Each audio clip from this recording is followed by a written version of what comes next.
দেখাইতেছে মোবাইলে উঠাইয়া। এখানে কোন আকামের জন্য মোবাইলটা দরকার? 24টা ঘন্টা মোবাইল নিয়ে ব্যস্ত।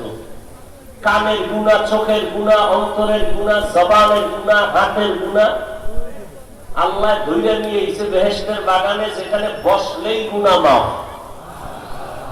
হ্যাঁ, মোবাইল মোবাইলে না ঢুকে কলমে ঢুকান যায় না? কলমের দরজায় তালা ভুলে গেছে, এই জন্য মোবাইলে ঢুকেছে। কথা টের ভাবি মোবাইলের বরকত কি। মোনাজাতের ঘরে জিনের আলো হয়ে গেছে, মোবাইল নাই নাই নাই, কানতে কানতে বাড়ি যায়, আমও গেল, সালাও গেল, আইসি খালি যাবো খালি।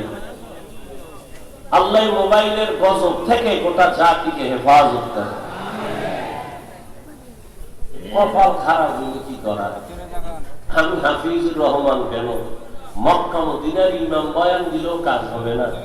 শুধু কি তাই যে রসুলকে এক নজর মোহাব্বতের নজরে দেখলে জাহান্নাম হারাম, যেই নবীর চেহারা মোবারক দেখলে পেটের ক্ষুধা থাকে না, সেই নবীকে 13 বছর দেখছে, বয়ান শুনছে, কপালে কালেমা আসেনি, এর নাম কপাল।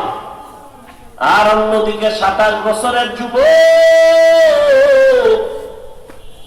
তরবারি নিয়ে যায়, নবীকে জবাই করবে। রহমতের নবীর চেহারাটা দেখে তরবারি ফালায় বলে, ও রহমতের নবী, তরবারি দিলাম, আমি আসছিলাম আপনার গর্দান কাটার জন্য, আপনি আমার কল্লা কেটে দেন, তবে আগে কালেমা রশি গলায় লাগায় দেন। 13 বছর নবীরে দেখলো, বয়ান শুনলো, কালেমা পড়ে না।